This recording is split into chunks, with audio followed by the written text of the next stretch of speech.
Vamos a ahora compartir la palabra del Señor. No, estoy bien, sí, estoy bien.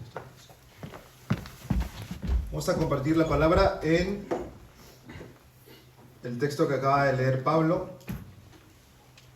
Recuerdo que este sermón, o bueno, no este sermón, sino este pasaje bíblico, esta porción de la Escritura la prediqué hace aproximadamente 2 años, poco más de 2 años atrás, en mi iglesia local en Lima, Perú. Y bueno, ya tenía escrito, ya que acostumbro a hacer un manuscrito como tal, de los sermones que doy. Pero claro, el contexto varía, es diferente. Las personas en Lima, Perú, tienen una convención distinta a las que estamos aquí, en Europa. Pero algo me di cuenta, ya que al ver el escrito y las aplicaciones y demás, de que hay algo que es, que no cambia. Y es el mensaje. El mensaje no cambia. Porque tanto la iglesia en Lima como la iglesia en Europa necesita el mismo mensaje. El Evangelio de Jesucristo. Así que en 1 Timoteo 3, 14 al 16, vamos a entrar ahí, pero antes de ello vamos a pedir a Dios su bendición para que en esta hora podamos ser beneficiados. Así que acompáñenme en oración. Padre, Dios soberano, te doy las gracias por este tiempo que tú nos permites tener. Gracias a tu obra en donde enviaste a tu Hijo Jesucristo a morir por nosotros. Es que ahora podemos tener salvación, vida eterna y una vida fructífera. Porque en Cristo tenemos, Señor, gozo, tenemos felicidad verdadera. Podemos reunirnos como iglesia local, ahora somos parte de tu familia. Somos parte de algo más grande que el mundo pueda crear, que es la iglesia que tú compraste con tu sangre. Así que, Señor, te ruego que en esta hora tú bendigas tu palabra y hagas lo que para cualquier predicador, por más bueno que sea, es imposible, que es que tu palabra realmente resuene en los corazones. Ayúdanos en esta hora, te lo pedimos en el nombre de Jesús. Amén. Amén. Quizás no le suena el nombre de Gary Ridgway. Él fue un hombre casado con 2 hijos, activo en la iglesia, una iglesia evangélica, pero al final fue el asesino de Green River, culpable del asesinato de 49 mujeres. Después de una investigación de 20 años, ya que este hombre, si lo logran ver, no aparentaba en ninguna manera ser un asesino. Y incluso poder ser el segundo asesino más conocido de los Estados Unidos. Después de una investigación de 20 años, en el 2011, para evitar la pena de muerte, confesó su culpa. En el día del juicio, tras las preguntas del juez sobre si era culpable, él dijo 48 veces o 49 veces: soy culpable, sin ninguna clase de remordimiento. Obviamente los familiares de las víctimas en cada declaración manifestaron el dolor y el odio que sentían hacia este hombre. Algunos le llamaban monstruo y otra mujer se atrevió a decirle: que te pudras en el infierno, pues perteneces ahí. A todo esto, Ridgway ni se inmutó, sino hasta que un padre de una de las víctimas dijo: señor Ridgway, acá hay gente que lo odia. Yo no soy uno de ellas. Ha hecho que sea difícil cumplir mis creencias. Dios dice que debemos perdonar y usted está perdonado, le dijo Robert Rule mirándolo a los ojos. Y entonces el asesino de Green River lloró.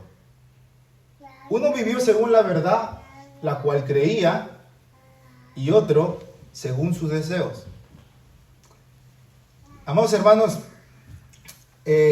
lo que tenemos por delante de 1 Timoteo 3, 14 al 16 es lo que nosotros debemos aguardar como tesoro, ya que es la razón o propósito por lo cual nosotros vivimos. Nosotros como Iglesia Videa somos eso, iglesia. ¿Qué es la iglesia? ¿Qué hace que la iglesia sea una iglesia? ¿Qué dicen las personas en nuestro contexto que es la iglesia? Si vamos, y nosotros hemos hecho eso, es salir a las calles y preguntar a las personas qué es la iglesia, y muchos pueden tener su cosmovisión acerca de ello. ¿Qué nosotros como cristianos decimos que es la iglesia? Mi propósito es, en esta mañana, animar a cada uno de ustedes como iglesia del Dios viviente en su llamado, que consiste en defender y difundir el Evangelio de Cristo. Eso nosotros debemos hacer por lo que somos. Y por eso tengo 3 encabezados muy sencillos, que es la identidad de la iglesia, la misión de la iglesia y el mensaje de la iglesia. Identidad, misión, mensaje. 3 cosas muy simples de poder recordar. En primer lugar, la identidad de la iglesia. Pablo nos dice, esto te escribo, aunque tengo la esperanza de ir a verte, para que si tardo sepas cómo debes conducirte en la casa de Dios, que es la iglesia del Dios viviente, columna y baluarte de la verdad. Acá tenemos el razón y propósito, el corazón de la carta de 1 Timoteo que estamos estudiando. Fue escrito para que Timoteo pueda saber cómo dirigir la iglesia y también para que la iglesia sepa cómo ser iglesia, porque eso trasciende a todas las iglesias, a todos los hermanos, incluso en ese contexto de Éfeso, a saber cómo tenía que ser iglesia, qué significa eso y qué identidad tienen ellos. Una de las cosas muy malentendidas en nuestros días es el significado de la iglesia.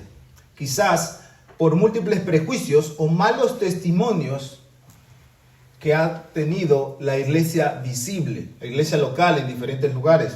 Pero por otro lado, debido a su complejidad en sí. Nosotros sabemos que la Biblia da diferentes metáforas para referirse a la iglesia. La palabra dice o se refiere a la iglesia como una novia, como una esposa, como un pueblo, como un real sacerdocio, una nación santa, un pueblo querido por Dios, ¿verdad? Y muchas otras cosas más, muchas más metáforas que son en síntesis para decirnos un énfasis de la iglesia. La iglesia es tan grande que tiene múltiples metáforas para hacernos ver su significado. Pero centrémonos en la metáfora que Pablo nos trae en nuestro texto, que es la casa de Dios, iglesia del Dios viviente. Casa de Dios, ¿qué significa? Esto tiene muchas implicaciones, pero veamos rápidamente qué no significa. El contexto inmediato de la palabra casa no refiere a alguna estructura de un lugar. A veces nosotros pensamos, o quizás no lo pensamos, pero en la práctica estamos diciendo como que la iglesia es el edificio, es la estructura. Y yo puedo venir muy temprano, que alguna vez me ha tocado venir temprano y la puerta estaba cerrada. Y digo, la puerta de la iglesia está cerrada. Estoy en la iglesia y no hay nadie más que yo solo. A veces pensamos que es la estructura, pero la iglesia no es el edificio o templo de concreto.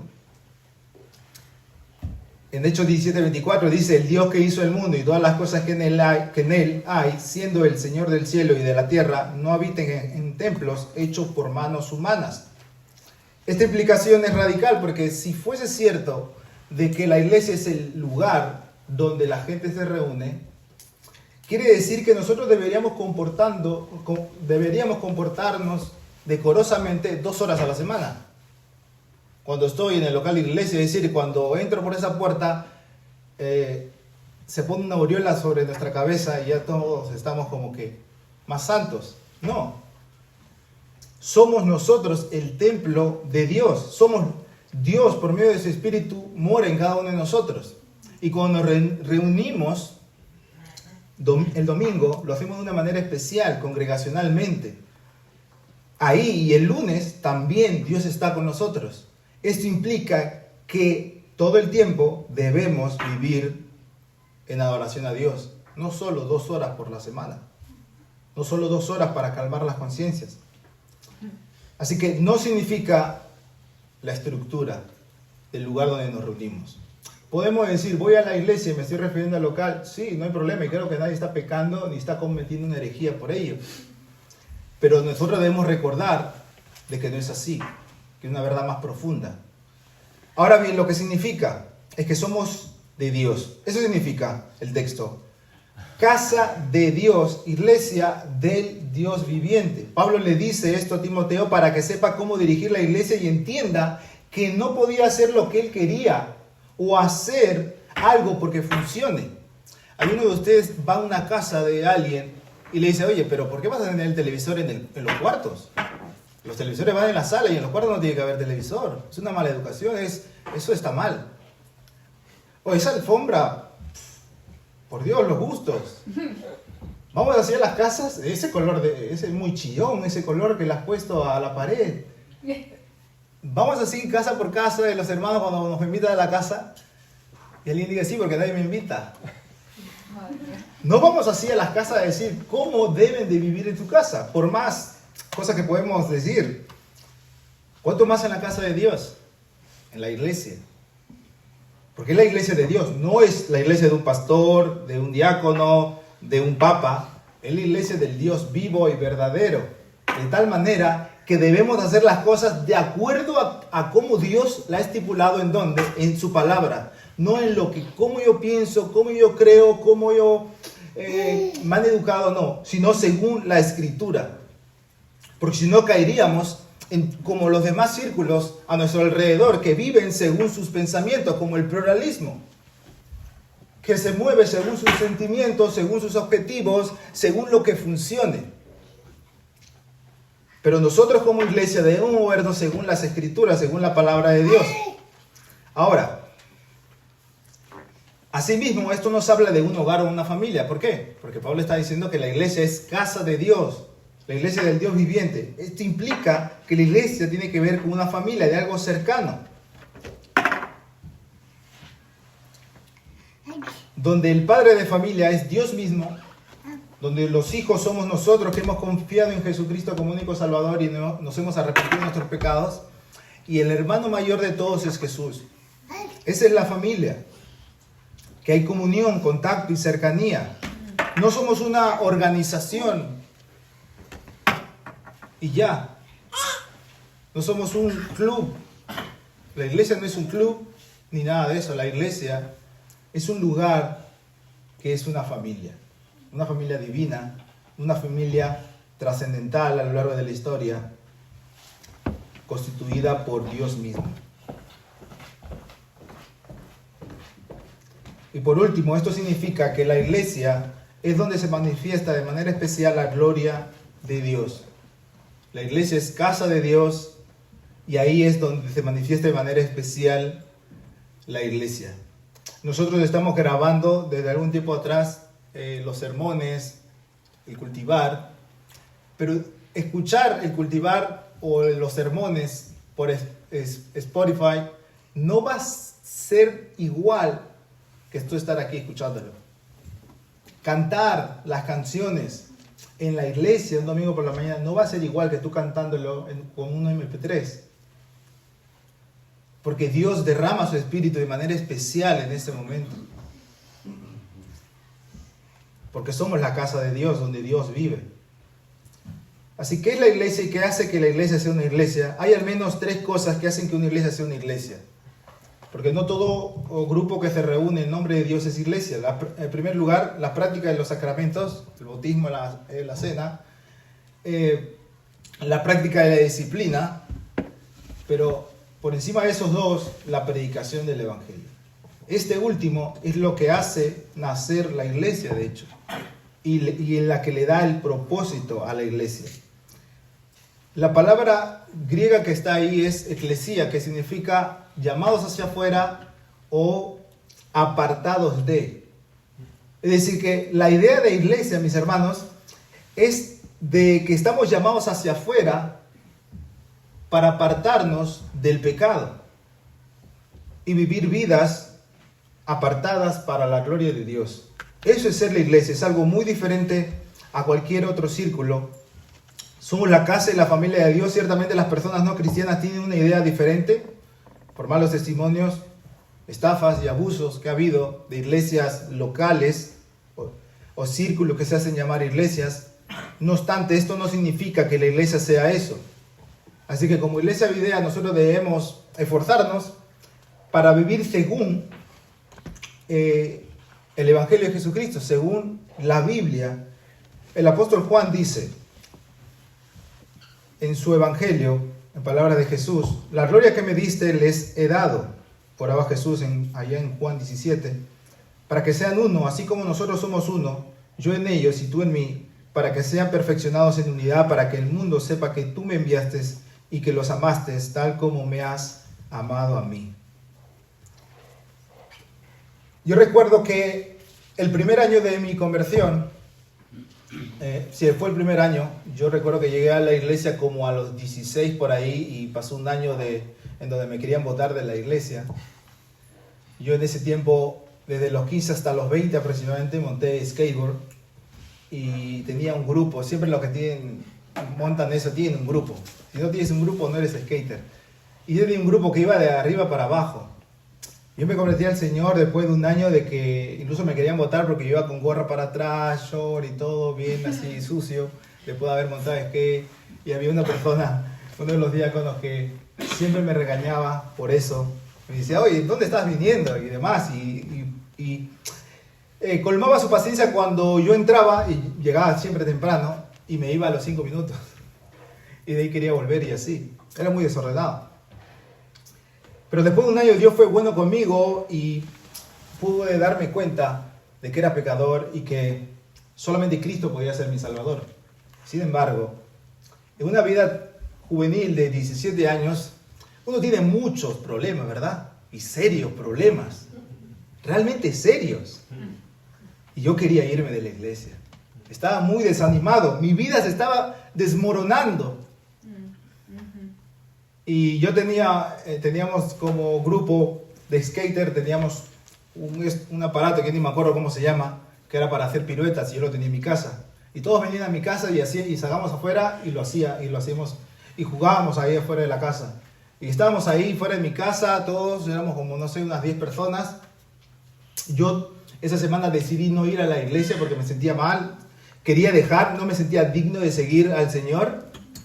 Y no fui ese fin de semana.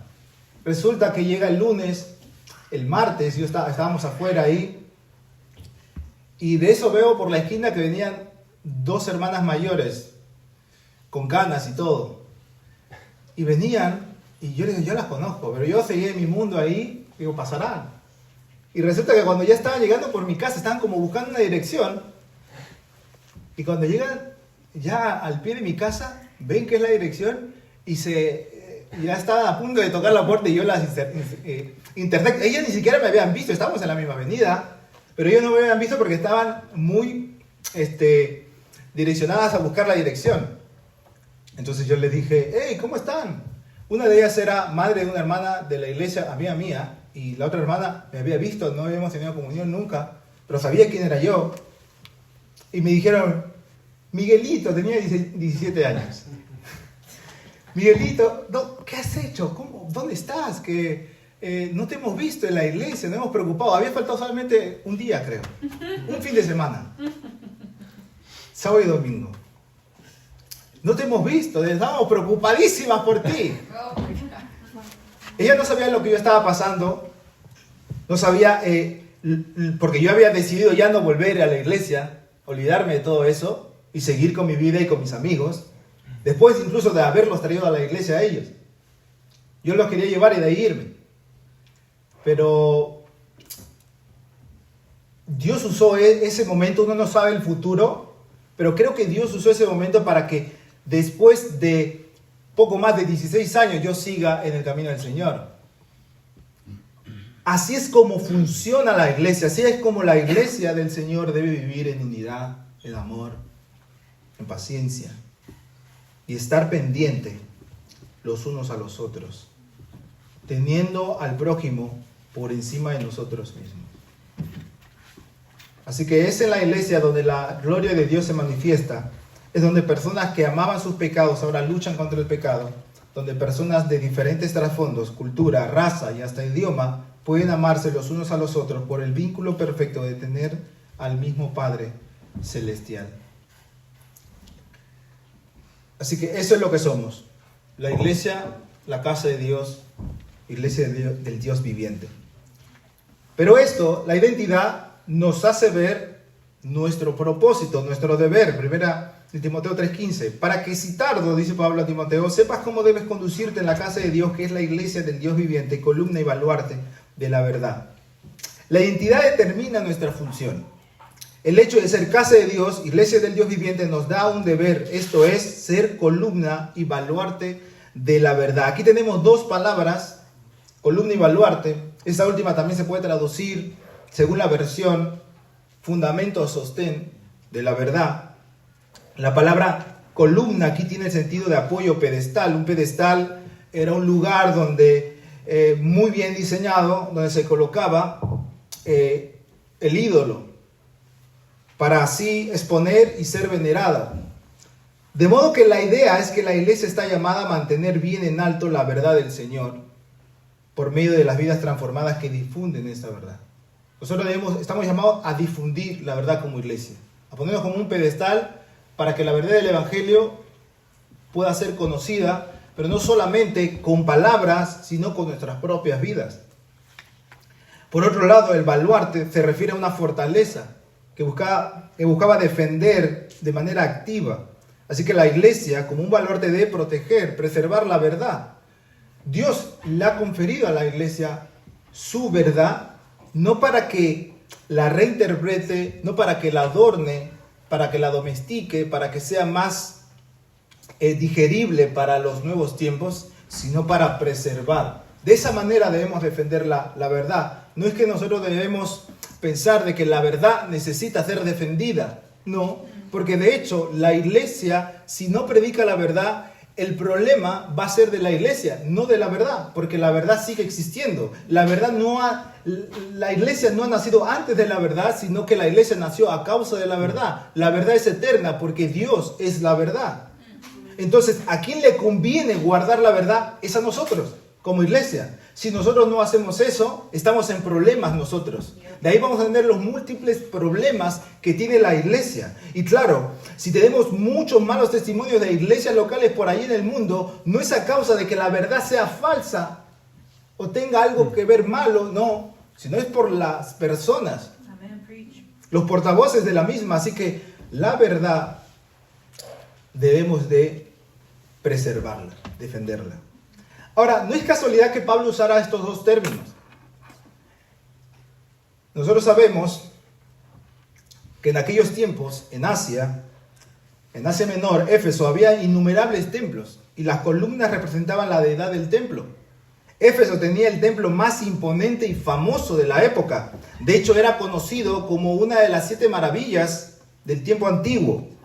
El templo era de la diosa Diana o Artemisa, la famosa imagen de la diosa que, según se decía, había bajado del cielo y relumbraba colocada en un pedestal de mármol.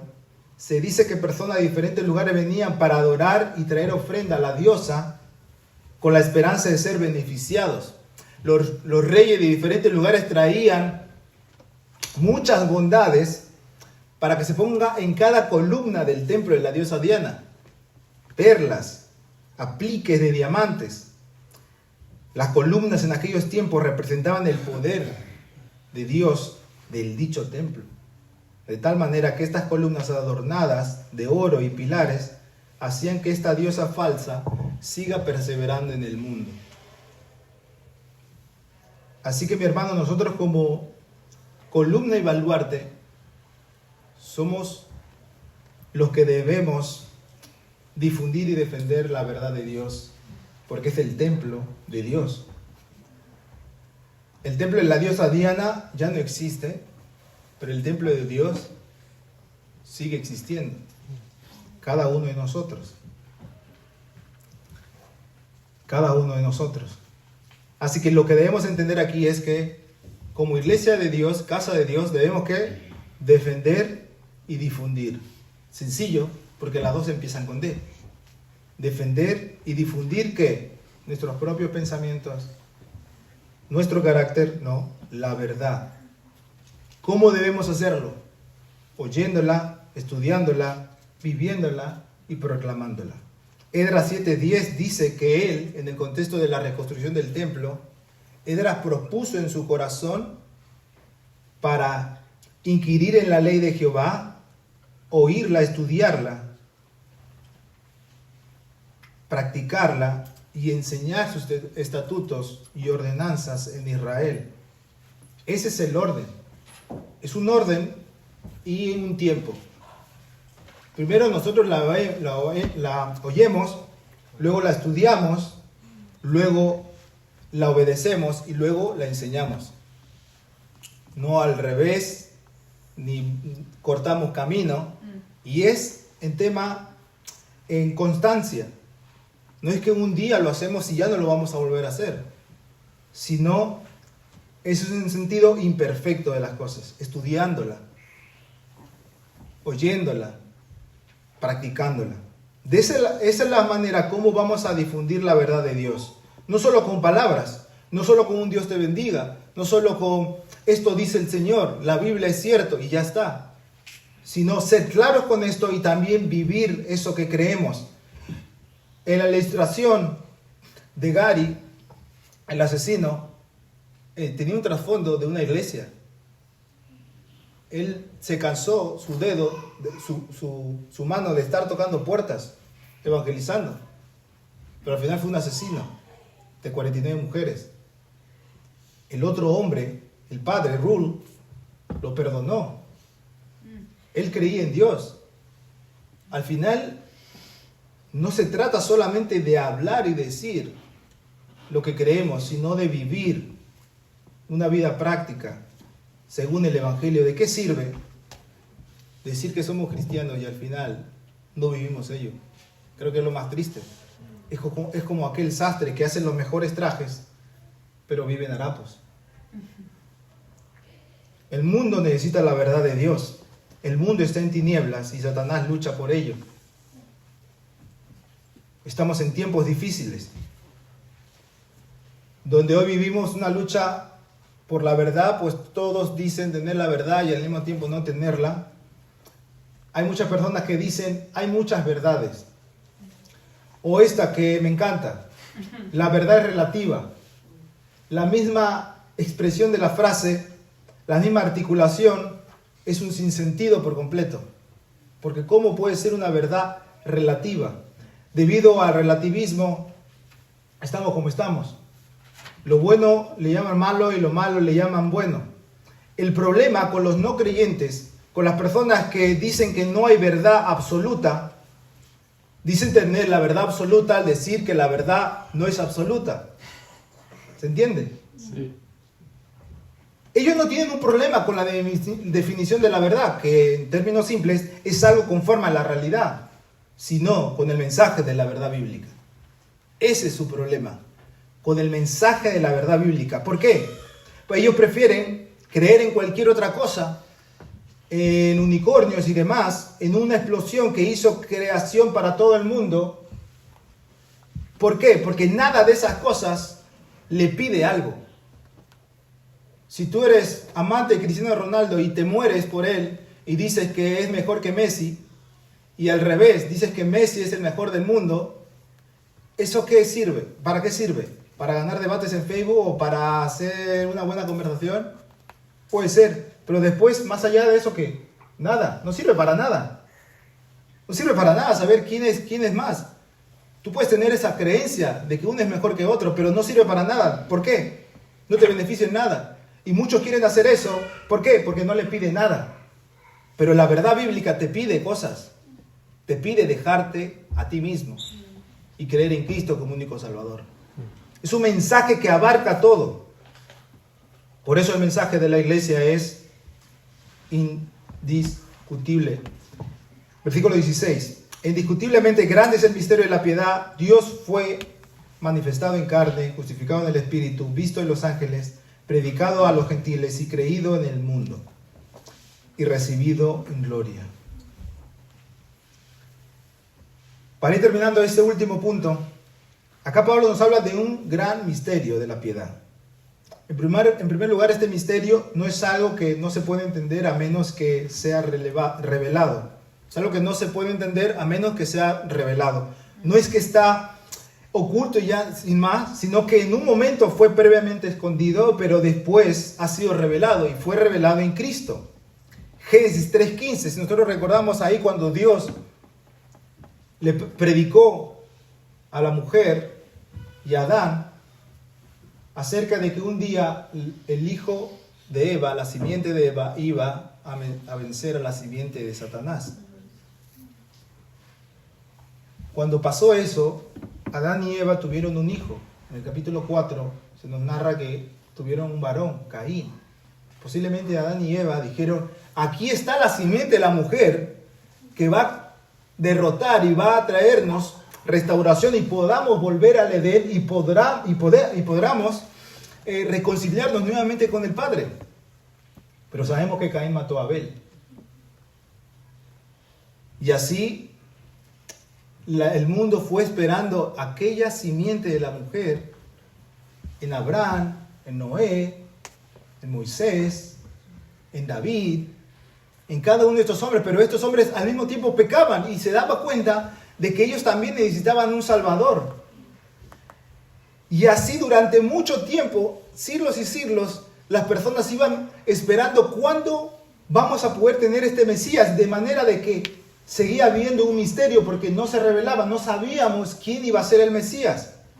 Pero un día, una noche, en Belén, en un establo lleno de insalubridad, una virgen, María, dio a luz a un bebé.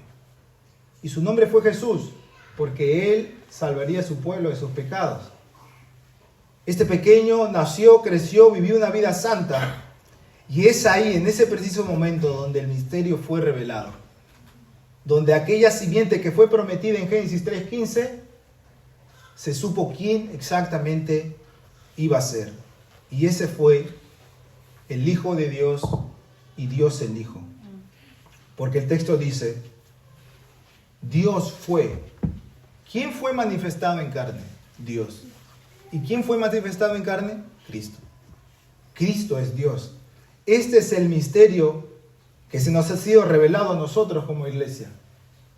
Muchos profetas y hombres de Dios a lo largo de la historia quisieron verlo. Los ángeles quisieron verlo, como dice Pedro 1:12. Pero quienes lo vieron fuimos nosotros. Y quienes hemos sido benefactores de ello somos nosotros. Fue justificado, manifestado en carne, justificado en el Espíritu, visto de los ángeles, predicado a los gentiles, creído en el mundo y recibido arriba en gloria. Así que, hermanos, este es el misterio revelado, el Evangelio. Y el Evangelio nos habla de dos cosas: lo que es Jesús y lo que hizo Jesús.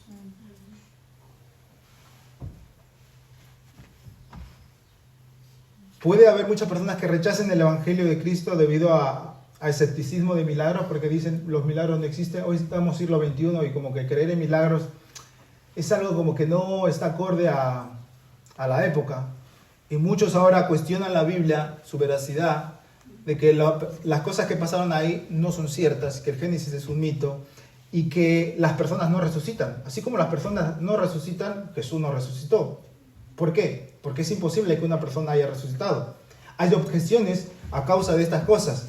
Pero ahora, yo creo que esto no es un mito, sino es un misterio divino.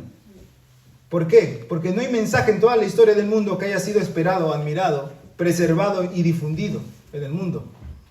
No existe. Si nosotros vemos la historia, reyes, naciones, gobiernos, presidentes han cesado. Los griegos, los romanos y todo lo demás han cesado. No existen los imperios.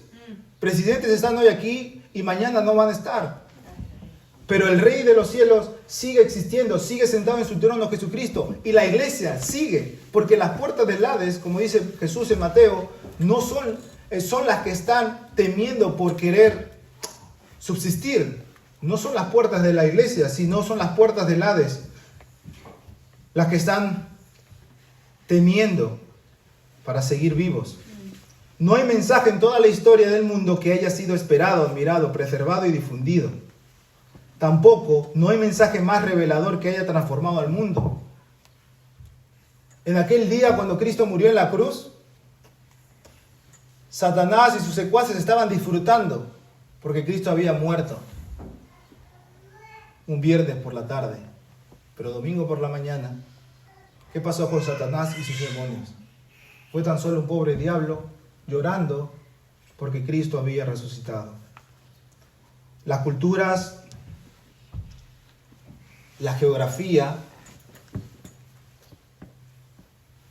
el lenguaje no ha podido detener para que personas crean en este mensaje. No ha pasado. Se predicó en Palestina y ahora en todo el mundo conoce a Jesús. Todos al menos conocen quién es Jesús por algo. Jesús dijo, el cielo y la tierra pasarán, pero mis palabras no pasarán. No hay mensaje más revelador. El mensaje es de Dios y Dios mismo. Porque Jesús es Dios y vino a ser esa hora perfecta manifestándose en carne.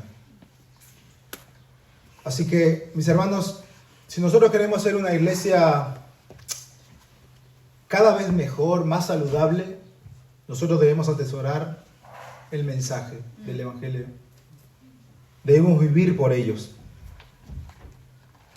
No debemos predicar otra cosa, porque al final del día eso es lo que importa. En cómo tú te comportes ahora es si realmente estás creyendo en el Evangelio de Jesucristo. Amén. Cómo haces tu vida de esposo, de padre, de hijo, de cristiano. Esa es la manera en cómo tú vas a poder tener éxito en la vida cristiana. Y mi ánimo es que reflexionemos en eso, en el Evangelio de Jesucristo, de que Él vino a morir por nosotros, cuando nosotros no lo queríamos, cuando abrazamos otro tipo de cosas, cuando amábamos el pecado, pero Él vino a morir por nosotros para poder realmente tener una vida perfecta.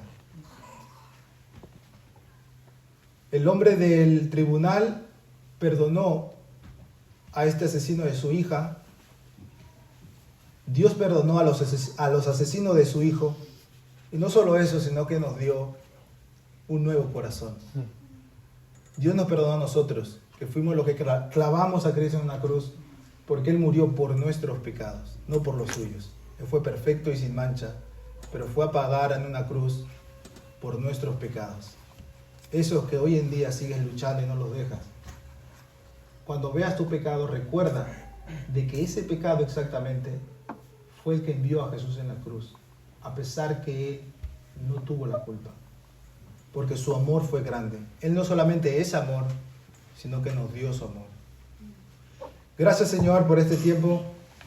En el nombre de Jesús te doy las gracias por tu verdad, porque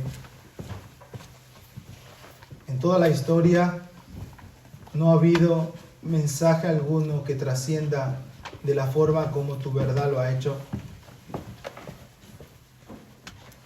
No le dices esto a un imperio, sino a tu iglesia, hombres y mujeres imperfectos, que por medio de la fe nos hemos unido ante ti y somos ahora tu familia.